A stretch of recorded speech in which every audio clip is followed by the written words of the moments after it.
नमस्कार, मी प्राध्यापक तानाजी चव्हाण, संचालक पंत अकॅडमी, तुम्हा सर्वांचं पंत अकॅडमीमध्ये स्वागत करतो आहे। आज आपण 10th स्टँडर्डचा linear equation in two variables हा टॉपिक बघत आहोत। त्यामध्ये क्रॅमर्स रूल्स या कन्सेप्टवर आधारित काही एक्झाम्पल्स आपण बघणार आहोत। आजचं फर्स्ट एक्झाम्पल काय आहे बघा। एक्सरसाइज 1.3 मध्ये solve the following simultaneous equations using Cramer's rule असा थर्ड क्वेश्चन आहे। थर्ड मधला सेकंड क्वेश्चन, फर्स्ट क्वेश्चन आपण प्रीवियस लेक्चरला बघितलेला आहे। सेकंड क्वेश्चन बघा, 4x + 3y - 4 is equal to 0 and 6x is equal to 8 - 5y अशी दोन सायमल्टेनियस इक्वेशन्स आपल्याला दिलेली आहेत। ही दोन इक्वेशन आपल्याला क्रॅमर्स रूलच्या आधारे सॉल्व करायचे आहे। First equation me ax + by is equal to c या फॉर्मॅट मध्ये आणतो आहे। 4x + 3y is equal to 4 होणार, कारण हे -4 त्या साइडला गेल्यानंतर +4 होणार। याला इक्वेशन नंबर 1 असं नाव दिलं। सेकंड इक्वेशन बघा, याला मी ax + by is equal to c या फॉर्मॅट मध्ये जर आणायचं ठरवलं तर 6x as it is हे -5y या साइडला आल्यानंतर +5y झालं is equal to 8 येणार आहे। याला इक्वेशन नंबर 2 असं नाव दिलं। आता त्याच्यानंतर d हा डिटर्मिनंट मी मिळवणार आहे। d हा डिटर्मिनंट मिळवत असताना पहिला कॉलम मी x च्या कोएफिशिएंट पासून मिळवतो, म्हणजे 4 आणखी 6 पहिल्या कॉलमचे एलिमेंट्स असतील। सेकंड कॉलम जो आहे तो y चे कोएफिशिएंट 3 आणखी 5 हे y चे कोएफिशिएंट सेकंड कॉलम मध्ये आलेले आहे। आता या डिटर्मिनंटची व्हॅल्यू काढत असताना 4 * 5 - 3 * 6 4 * 5 - 3 * 6 4 5s are 20 - 3 6s are 18 20 - 18 केलं तर आन्सर येत आहे 2, म्हणजे या डिटर्मिनंटची व्हॅल्यू मला 2 मिळालेली आहे। त्याच्यानंतर नेक्स्ट डिटर्मिनंट आपण काढणार आहोत dx is equal to हा डिटर्मिनंट मिळवत असताना x चे कोएफिशिएंट म्हणजे पहिला कॉलम आपण रिप्लेस करणार आहे कॉन्स्टंट टर्म्स 4 आणखी 8 आहे। 4 8 आणखी हे 3 5 as it is लिहिलं। या डिटर्मिनंटची व्हॅल्यू काढण्यासाठी 4 * 5 - 3 * 8 4 5s are 20 - 3 8s are 24 20 - 24 -4 ही या डिटर्मिनंटची dx या डिटर्मिनंटची व्हॅल्यू -4 मिळते आहे। त्याच्यानंतर dy हा डिटर्मिनंट मिळवण्यासाठी x चे कोएफिशिएंट 4 6 as it is राहतील, y चे कोएफिशिएंट 3 आणखी 5 जे आहेत ते रिप्लेस करणार कॉन्स्टंटनी, म्हणजे 4 आणखी 8 न रिप्लेस केले। या डिटर्मिनंटची व्हॅल्यू फाइंड आउट करत असताना 4 * 8 - 4 * 6 4 8s are 32 - 4 6s are 24 32 - 24 केल्यानंतर 8 मिळतं, म्हणजे dy या डिटर्मिनंटची व्हॅल्यू मला 8 मिळालेली आहे। बाय क्रॅमर्स रूल आपण x ची व्हॅल्यू काढण्यासाठी dx/d हा फॉर्म्युला वापरतो क्रॅमर्स रूल मध्ये। इज इक्वल टू dx ची व्हॅल्यू -4 आणि d ची व्हॅल्यू 2 आलेली आहे। -4/2 इज इक्वल टू -2 मिळत आहे। y ची व्हॅल्यू काढण्यासाठी dy/d हा फॉर्म्युला वापरतो आहे। dy ची व्हॅल्यू 8/d ची व्हॅल्यू 2 मिळालेली आहे आपल्याला। 8/2 इज इक्वल टू 4, म्हणजे याचं y ची व्हॅल्यू मला 4 मिळाली। x, y is equal to -2, 4 is the required solution। या ही जी दोन इक्वेशन आहेत त्याचं सोल्युशन -2,4 मला मिळालेलं आहे. Write down.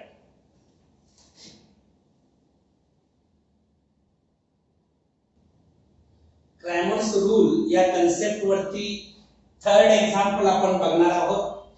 x plus 2y is equal to -1, 2x minus 3y is equal to 12. ही जी दोन गिवन सायमल्टेनियस इक्वेशन्स आहेत ती ax plus by is equal to c या फॉर्मॅट मध्ये ऑलरेडी आहे, त्यामुळे त्याचं मला कन्वर्जन करायची गरज नाही. तर बघा x plus 2y is equal to -1 याला इक्वेशन नंबर 1 असं नाव दिलं. 2x minus 3y is equal to 12 याला इक्वेशन नंबर 2 असं नाव दिलं. आता d हा डिटर्मिनंट मिळवण्यासाठी x च्या कोएफिशिएंट पासून कॉलम 1 मिळेल, म्हणजे 1 2 असे फर्स्ट कॉलम मधले एलिमेंट असतील. दुसरा कॉलम मिळवण्यासाठी y चे कोएफिशिएंट 2 3 हे y चे कोएफिशिएंट. या डिटर्मिनंटची व्हॅल्यू काढण्यासाठी 1 into -3 minus 2 into 2. आता 1 into -3 येणार आणि हे -4 -3 -4 -7 होत आहे. म्हणजे d या डिटर्मिनंटची व्हॅल्यू मला -7 मिळालेली आहे.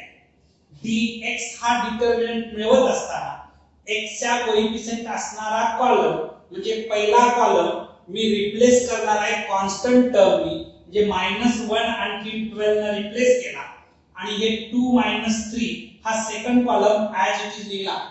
dx हा डिटर्मिनंट मिळवत असताना x चे कोएफिशिएंटचा कॉलम म्हणजे फर्स्ट कॉलम रिप्लेस करायचा कॉन्स्टंट टर्म. कॉन्स्टंट टर्म्स माझ्याकडे -1 आणखी 12 आहे. या डिटर्मिनंटची व्हॅल्यू फाइंड आउट करत असताना -1 into -3 -2 into 12. आता -1 into -3 दोन निगेटिव्ह नंबरचा प्रॉडक्ट पॉझिटिव्ह येतो म्हणून 3 आला. हे minus symbol as it is. 12 2 24 येत आहे. 3 24 केलं तर -21 म्हणजे dx या डिटर्मिनंटची व्हॅल्यू -21 मला मिळाली आहे. त्याच्यानंतर dy हा डिटर्मिनंट मिळवण्यासाठी पहिला कॉलम ऍज इट इज लिहिणार 1 आणखी 2. सेकंड कॉलम म्हणजे y चे कोएफिशिएंट असलेला कॉलम मी रिप्लेस करणार कॉन्स्टंट टर्मनी, म्हणजे -1 आणखी 12 लिहिणार. या डिटर्मिनंटची व्हॅल्यू फाइंड आउट करण्यासाठी 1 into 12 -1 into 2. 1 into 12 केलं तर 12 येतं. हे मायनस मायनस प्लस होणार. 2 1 2 लिहिलं. 12 plus 2 केलं तर 14 येतं. म्हणजे dy या डिटर्मिनंटची व्हॅल्यू 14 मिळते आहे. बाय क्रॅमर्स रूल dx मिळवायचा असेल तर dx upon d हा फॉर्म्युला वापरावा लागतो. dx ची व्हॅल्यू -21 आणि d ची व्हॅल्यू -7 इथं बनली. -21 upon -7 minus minus get cancel. 7 1 7 7 3 21 is equal to 3 मला मिळत आहे. y ची व्हॅल्यू मिळवण्यासाठी dy upon d करावं लागेल. हा फॉर्म्युला वापरावा लागेल. dy ची व्हॅल्यू 14 upon d ची value -7. 14 upon -7 is equal to -2. ही y ची व्हॅल्यू मला मिळालेली आहे. आता x, y म्हणजे 3, -2 is the required solution. Right?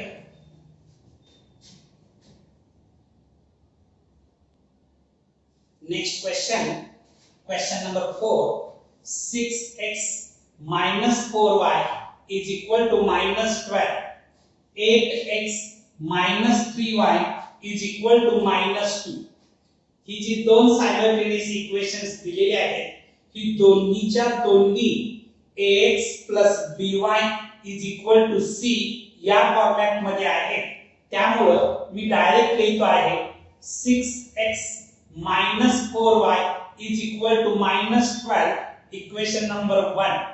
8x minus 3y is equal to -2 equation number 2. आता इक्वेशन 1 आणखी 2 विचारात घेणार आहात. आणखी 3 वेगळे वेगळे डिटर्मिनंट मिळवणार आहात। डी हा डिटर्मिनंट मिळवत असताना फर्स्ट कॉलम मला मिळणार आहे x च्या कोएफिशिएंट पासून, म्हणजे 6 आणखी 8 हे फर्स्ट कॉलम मधले एलिमेंट्स असतील। सेकंड कॉलम मिळवत असताना y चे कोएफिशिएंट म्हणजे -4 आणखी -3 असे सेकंड कॉलम मधले एलिमेंट्स असतील। आता या डिटर्मिनंटची व्हॅल्यू फाइंड आउट करत असताना 6 into -3 -4 into 8 6 3 जा हे प्लस मायनस मायनस होईल, 6 3 जा 18 येणार आहे। हे मायनस मायनस प्लस होईल आणि 8 4 जा 32 येत आहे। ठीक आहे, आता -18 प्लस 32 केलं तर प्लस 14 मिळत आहे, म्हणजे d ची व्हॅल्यू मला 14 मिळालेली आहे। dx मिळवत असताना dx हा डिटर्मिनंट फाइंड आउट करत असताना पहिला कॉलम जो आहे म्हणजे x चे कोएफिशिएंट असणारा जो कॉलम आहे तो कॉन्स्टंट टर्म नी रिप्लेस करायचा, म्हणजे 6 आणि 8 ला रिप्लेस होणार -12 आणि -2 न -12 -2 लिहिलं। Second column -4 -3 as it is राहणार आहे। या डिटर्मिनंटची व्हॅल्यू फाइंड आउट करत असताना -12 into -3 -4 into -2 -12 into -3 -4 into -2। आता दोन निगेटिव्ह नंबरचा प्रॉडक्ट पॉझिटिव्ह येतो म्हणून हा प्रॉडक्ट पॉझिटिव्ह येईल आणि 12 3 जा 36 हे मधलं minus symbol as it is, 4 2 जा 8 मायनस मायनस प्लस येणार आहे। आता 36 -8 केलं तर 28 मिळतं, म्हणजे dx या डिटर्मिनंटची व्हॅल्यू मला 28 मिळालेली आहे। आता थर्ड डिटर्मिनंट dy मिळवत असताना हा डिटर्मिनंट फाइंड आउट करण्यासाठी फर्स्ट कॉलम 6 आणखी 8 ऍज इट इज द्यायचा। सेकंड कॉलम y चे कोएफिशिएंट असणारा कॉलम आपण रिप्लेस करणार कॉन्स्टंटनी, म्हणजे -12 -2 लिहिणार। आता या डिटर्मिनंटची व्हॅल्यू फाइंड आउट करत असताना 6 into -2 -12 into 8, आता 6 into -2 केलं तर -12 मिळतं, हे मायनस मायनस प्लस येणार आणि 12 8 जा 96 12 8 जा 96। आता 96 -12 केलं तर 84 मिळतं आपल्याला, म्हणजे dy या डिटर्मिनंटची व्हॅल्यू 84 आलेली आहे। बाय क्रॅमर्स रूल x काढण्याचा फॉर्म्युला आहे dx upon d, dx ची व्हॅल्यू आलेली आहे 28 upon d ची व्हॅल्यू आलेली आहे 14, 28 upon 14, 14 1 जा 14, 14 2 जा 28, म्हणजे 2x ची व्हॅल्यू मला मिळालेली आहे। y ची व्हॅल्यू काढण्याचा फॉर्म्युला आहे dy upon d, dy ची व्हॅल्यू 84 upon d ची व्हॅल्यू 14, 84 upon 14, 14 1 जा 14, 14 6 जा 84, आणि त्यामुळे y ची व्हॅल्यू मला 6 मिळते आहे। x, y is equal to 2, 6 is the required solution, right?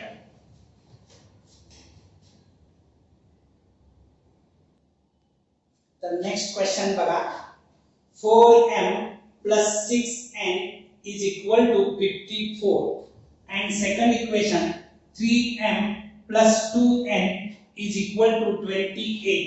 ही जी दोन सायमल्टेनियस इक्वेशन्स दिलेले आहेत या सायमल्टेनियस इक्वेशन्स मध्ये x आणखी y या व्हेरिएबलच्या ऐवजी m आणखी n हे व्हेरिएबल्स आहेत। तुम्हाला सॉल्व करत असताना योग्य ठिकाणी योग्य तो बदल करणं, व्हेरिएबल चेंज करणं गरजेचं आहे। तर बघा, पहिल्या term 4m plus 6n is equal to 54, याला इक्वेशन नंबर 1 असं नाव देऊया। 3m plus 2n is equal to 28, याला इक्वेशन नंबर 2 असं नाव देऊया। d हा डिटर्मिनंट काढत असताना आपल्याला डिटर्मिनंट मिळवण्यासाठी m चे कोएफिशियंट आहे त्याच्यापासून फर्स्ट कॉलम तयार होईल म्हणजे 4 आणखी 3 हा फर्स्ट कॉलम होईल. सेकंड कॉलम n च्या कोएफिशियंट पासून म्हणजे 6 आणखी 2 हा सेकंड कॉलम जो आहे तो 6 आणखी 2 हे त्याचे एलिमेंट्स राहतील. या डिटर्मिनंटची व्हॅल्यू फाइंड आउट करत असताना 4 into 2 minus 6 into 3 4 2s are 8 minus 6 3s are 18 8 minus 18 केलं तर -10 हे d या डिटर्मिनंटची व्हॅल्यू मिळाली आहे. नेक्स्ट डिटर्मिनंट dm मिळवायचा आहे. dx च्या ऐवजी dm लिहायचा आहे कारण इथे m आणखी n हे व्हेरिएबल आहे. dm मिळवण्यासाठी तुम्ही पहिला जो कॉलम आहे तो कॉन्स्टंट टर्म ने रिप्लेस करायचा म्हणजे 4 आणि 3 ला रिप्लेस करणार 54 आणि 28 न 54 28 6 2 second column as it is राहील. या डिटर्मिनंटची व्हॅल्यू काढत असताना 54 into 2 minus 6 into 28 54 into 2 केल्यानंतर 108 मिळतं मायनस 28 6 जा 168 मिळतं. हे जर मायनस केलं तर -60 हे आन्सर येणार आहे. म्हणजे dm या डिटर्मिनंटची व्हॅल्यू -60 मिळाली. नेक्स्ट डिटर्मिनंट dn म्हणावं लागेल. dn कारण इथे n हा व्हेरिएबल आहे. dn हा डिटर्मिनंट मिळवण्यासाठी पहिला कॉलम 4 आणि 3 ऍज इट इज राहील. सेकंड कॉलम जो आहे 6 आणि 2 हे रिप्लेस करावे लागतील 54 आणि 28 न 54 आणि 28 न रिप्लेस केला. हे सेकंड कॉलम मी चेंज केलेला आहे d या डिटर्मिनंट मधला dn मिळवण्यासाठी. या डिटर्मिनंटची व्हॅल्यू काढत असताना 4 into 28 minus 54 into 3 28 4 जा 112 मिळतं मायनस 54 into 3 केल्यानंतर 162 मिळतं आणि हे मायनस केल्यानंतर -50 असा आन्सर आपल्याला मिळणार आहे. आता बाय क्रॅमर्स रूल या ठिकाणी व्हेरिएबल m म्हणजे m मिळवण्यासाठी dm upon d असं म्हणावं लागेल. dm upon d dm मला मिळालेला आहे -60 upon d -10 म्हणजे हे 6 येणार आहे. तसंच इथे n is equal to dn upon d म्हणावं लागेल म्हणजे -50 upon -10 म्हणजे हे 5 येणार आहे. आणि त्यामुळं m, n is equal to 6, 5 is the required solution. Right?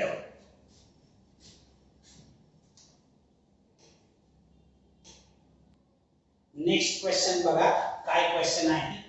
2x plus 3y is equal to 2 आणखी x minus y upon 2 is equal to 1/2 अशी दोन गिवन इक्वेशन आहे. पहिलं इक्वेशन जे आहे ते ax plus by is equal to c या format मध्ये आहे.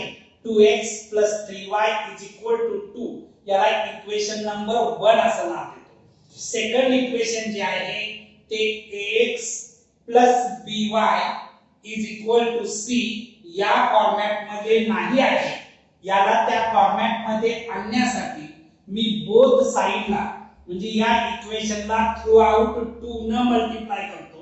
2 न मल्टिप्लाय केल्यानंतर आपल्याला काय मिळेल बघा 2x इथं बघा 2x इथं 2 न मल्टिप्लाय केल्यानंतर न्यूमरेटरचं 2 डिनॉमिनेटरचं 2 कॅन्सल होईल -y इज इक्वल टू इथं 2 न मल्टिप्लाय केल्यानंतर न्यूमरेटरचं 2 आणि डिनॉमिनेटरचं 2 कॅन्सल होऊन 1 राहील.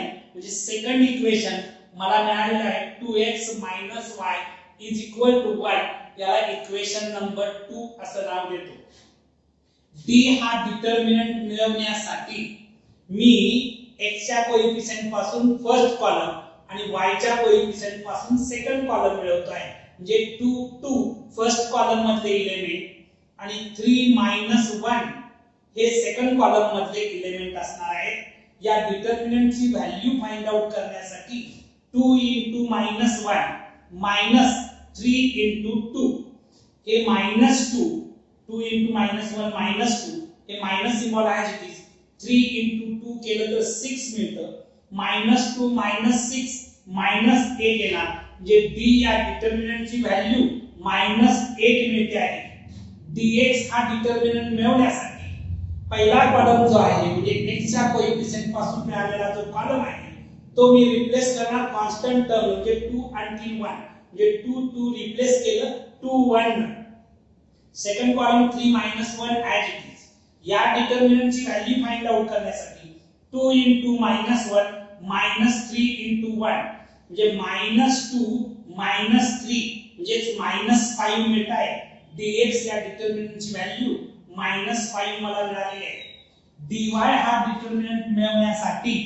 पहिला कॉलम जो 2 आहे तो ऍज इट इज y चं कोएफिशिएंट असणारा सेकंड कॉलम जो आहे ना d मधला तो रिप्लेस करणार कॉन्स्टंट टर्म्स नी जे 2 आणखी 1 न रिप्लेस केलं या डिटर्मिनंटची व्हॅल्यू काढत असताना 2 into 1 -2 into 2 2 1s are 2 -2 2s are 4 2 4 केलं तर -2 मिळत आहे ठीक आहे dy या डिटर्मिनंटची व्हॅल्यू -2 मला मिळालेली आहे बाय क्रॅमर्स रूल x काढण्याचा फॉर्म्युला dx d असतो dx ची व्हॅल्यू -5 आणि d ची value -8 -5/-8 minus minus get cancel 5/8 हे तुमचं आन्सर आलं x चं y ची व्हॅल्यू मिळवत असताना तुम्हाला फॉर्म्युला y dy d हा फॉर्म्युला वापरावा लागेल dy ची व्हॅल्यू -2 आणि d ची -8 मायनस मायनस कॅन्सल झालं 2 1s are 2 2 4s are 8 म्हणजे 1/4 ही y ची व्हॅल्यू मिळालेली आहे x, y 5/8, 1/4 is the required solution. तर या ठिकाणी एक्सरसाइज 1.3 आपण कंप्लीट केलेली आहे 1.4 चं बेसिक आपण याच्यानंतर बघणार आहोत एवढा पार्ट आधी नोट डाऊन करा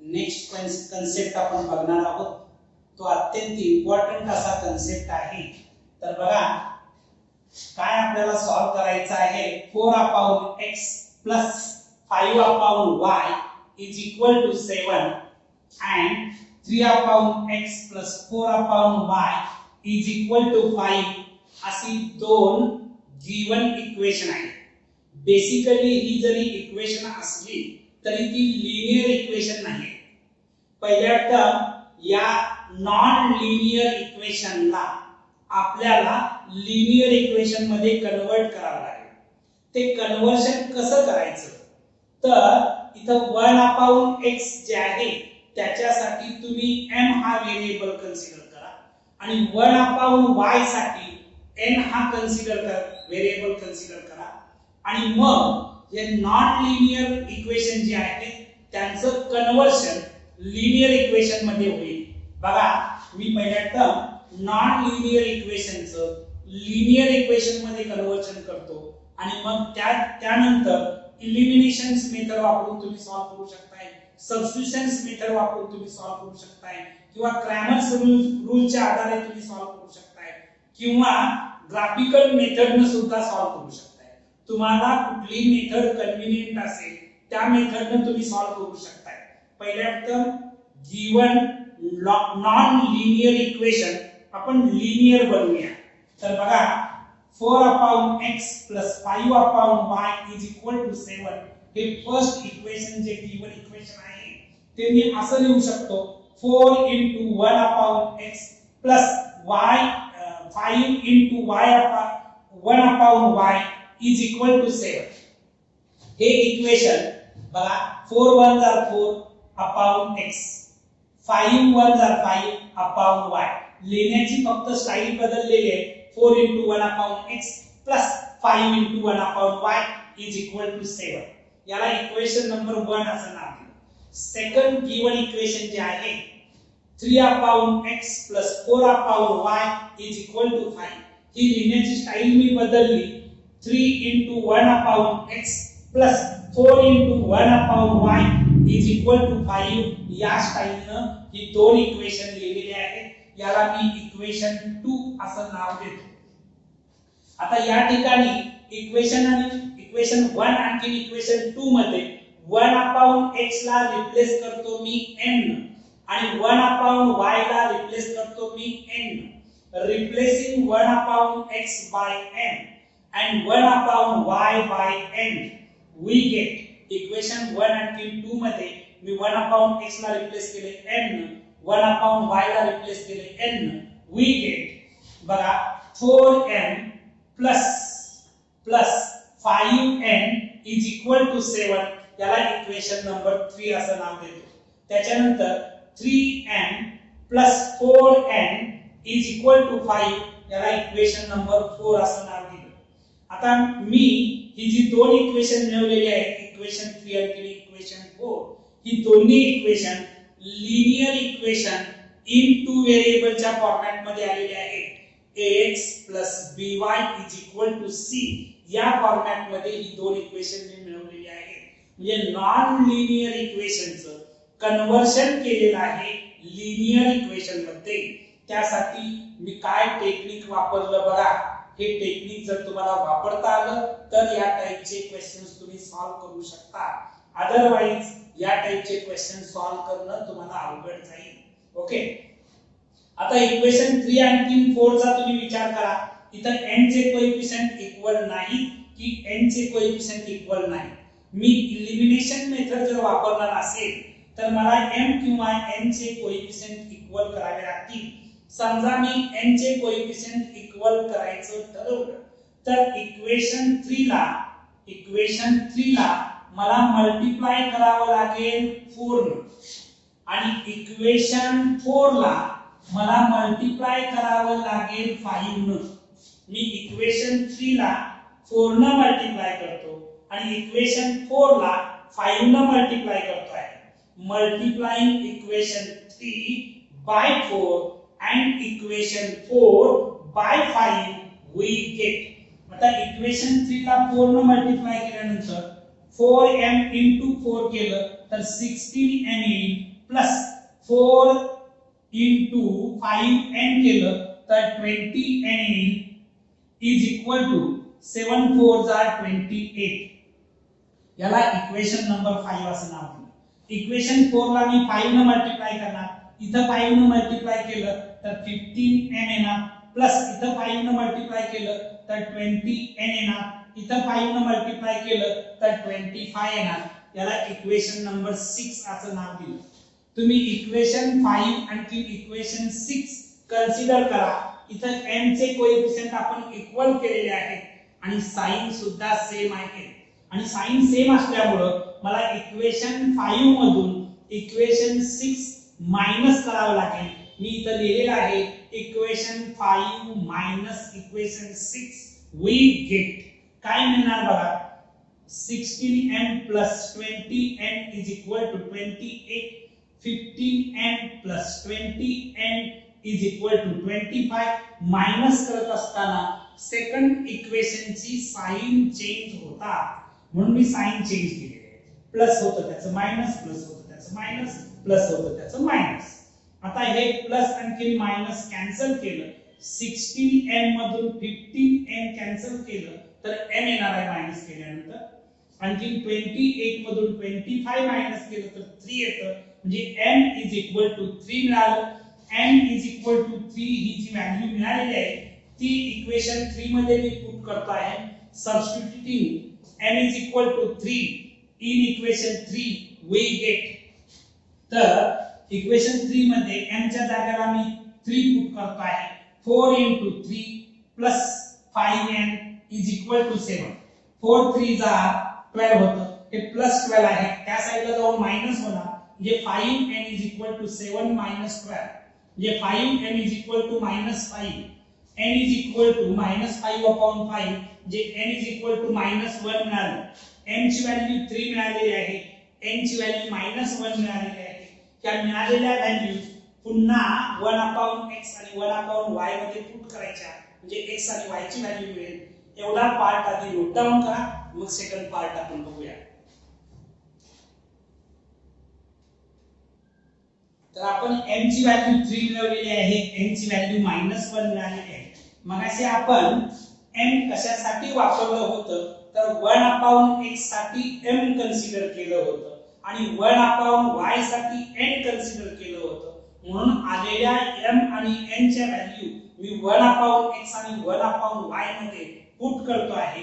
नाव 1/x is equal to m and 1/y is equal to n. 1/x is equal to m ची व्हॅल्यू 3 मिळालेली आहे ती इथं पुट केली and 1/y is equal to n, n ची व्हॅल्यू -1 इथं पुट केली. आता 1/x या साइडचा मी रेसिप्रोकल घेतला तर x मिळतो आहे आणि या साइडचा रेसिप्रोकल 1/3 मिळतो आहे. म्हणजे बोथ साइडचा मी रेसिप्रोकल घेतलेला आहे. ठीक आहे, म्हणजे x is equal to 1/3 मिळाले. इथं 1/y चा रेसिप्रोकल y येतो आणि -1 चा रेसिप्रोकल -1 च येतो. म्हणजे y is equal to -1. Therefore x comma y is equal to 1/3 comma -1 is the required solution. Right?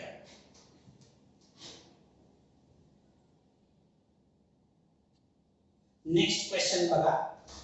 4/x minus y plus 1/x plus y is equal to 3 and 2/x minus y minus 3/x plus y is equal to 5. ही जी दोन equation दिलेली आहेत ती दोन्ही equation non linear equation आहे. प्रथम आपल्याला या non linear इक्वेशनला linear equation मध्ये कन्वर्ट करावं लागेल. हे कन्वर्शन करण्यासाठी मी काय टेक्निक वापरतो आहे बघा. हे जे पहिले इक्वेशन आहे 4/x minus y plus 1/x plus y is equal to 3 हे गिवन इक्वेशन आहे. मी हे लिहिण्याची स्टाईल बदलतो 4 into 1/x minus y product घेतला तर हीच टर्म मिळते आहे प्लस हे 1 into 1/x plus y is equal to 3 याला इक्वेशन नंबर 1 असं नाव दिलं. त्याच्यानंतर second 2/x minus y minus 3/x plus y is equal to 5 हे सेकंड गिवन इक्वेशन आहे.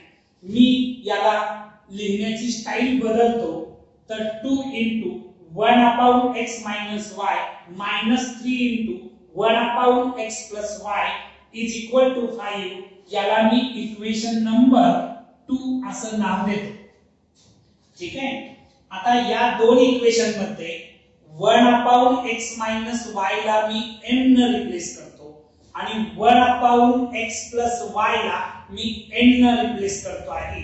Replacing 1/x minus y by n and 1/x plus y by n in equation 1 and 2 we get तर बघा 4n plus n is equal to 3 हे जे equation 1 मधलं replace केल्यानंतर मला जे इक्वेशन मिळालं त्याला इक्वेशन 3 असं नाव देतो. इथं मी रिप्लेस केल्यानंतर 2m minus 3n is equal to 5 याला इक्वेशन 4 असं नाव देतो.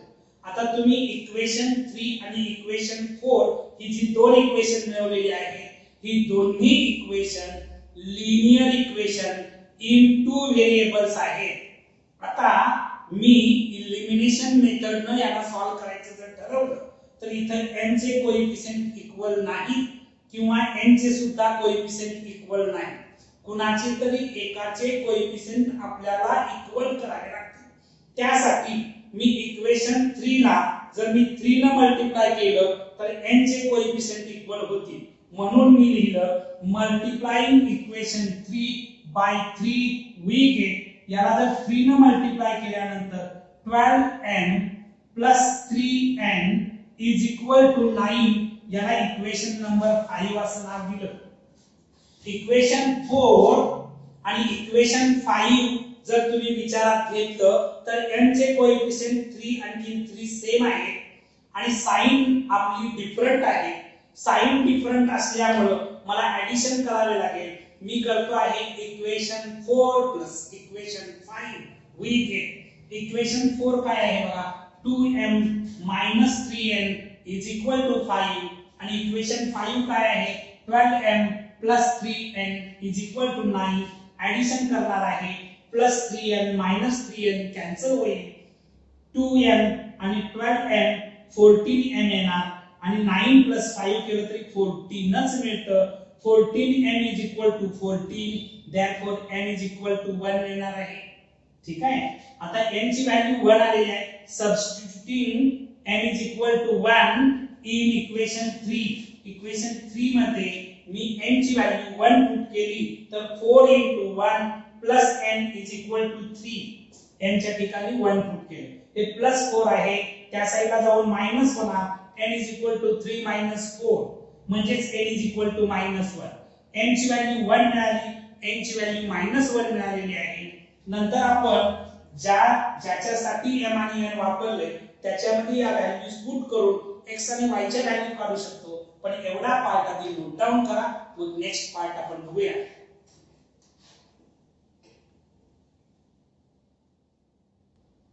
तर आपण m is equal to 1 आणि n is equal to -1 अशा दोन व्हॅल्यूज m आणि n च्या मिळवलेल्या आहेत मगाशी आपण 1 upon x minus y is equal to m and 1 upon x minus y is equal to n असं आपण कन्सिडर केलेलं होतं ठीक आहे तर आता बघा इथं प्लस आहे इथं पण प्लस असणार आहे इथं प्लस आहे ठीक आहे 1 upon x minus y is equal to m 1 upon x minus y is equal to 1 येणार तर m ची व्हॅल्यू 1 आलेली आहे आणि 1 upon x plus y is equal to -1 याचा रेसिप्रोकल घेतला तर x minus y is equal to 1 मिळणार आहे याला इक्वेशन नंबर आपण 6 असं नाव दिलं कारण 5 पर्यंत आपण नाव दिलं होतं आणि x plus y is equal to -1 याला इक्वेशन नंबर 7 असं नाव दिलं मी इक्वेशन 6 आणखीन 7 जर ऍड केलं तर मला काय मिळतं बघा x minus y is equal to 1 आणखीन x plus y is equal to -1 असं मला मिळालेलं आहे हे ऍडिशन केल्यानंतर +1 -1 कॅन्सल होईल 2x is equal to 0 मिळणार आहे म्हणजे x is equal to 0 मिळत आहे x is equal to 0 ही जी व्हॅल्यू आहे ती इक्वेशन मी 6 मध्ये पुट करतो तर इतर x च्या जागेला 0 पुट केलं 0 y is equal to 1 म्हणजेच y is equal to y is equal to 1 मिळतं जे y is equal to -1 मिळणार आहे म्हणजे x, y is equal to 0, -1 is the required solution या इक्वेशनचं सोल्युशन 0, -1 असं आपल्याला मिळालेलं आहे आज आपण इथं थांबणार आहोत तुम्हाला हा व्हिडिओ आवडला असेल तर लाईक करा शेअर करा सबस्क्राइब करा महाराष्ट्रातल्या मॅक्झिमम विद्यार्थ्यांच्या पर्यंत तुम्ही हा व्हिडिओ पोहोचवाल अशी मी अपेक्षा व्यक्त करतो कारण पंत अकॅडमीचा उपक्रम आहे की महाराष्ट्रातील मुलांचं मॅथमॅटिक्स सिंपल बनवावं इझी बनवावं इंटरेस्टिंग बनवावं हा आमचा हेतू आहे त्या हेतूसाठी तुम्ही आम्हाला मदत कराल असे अपेक्षा व्यक्त करतो आणि थांबतो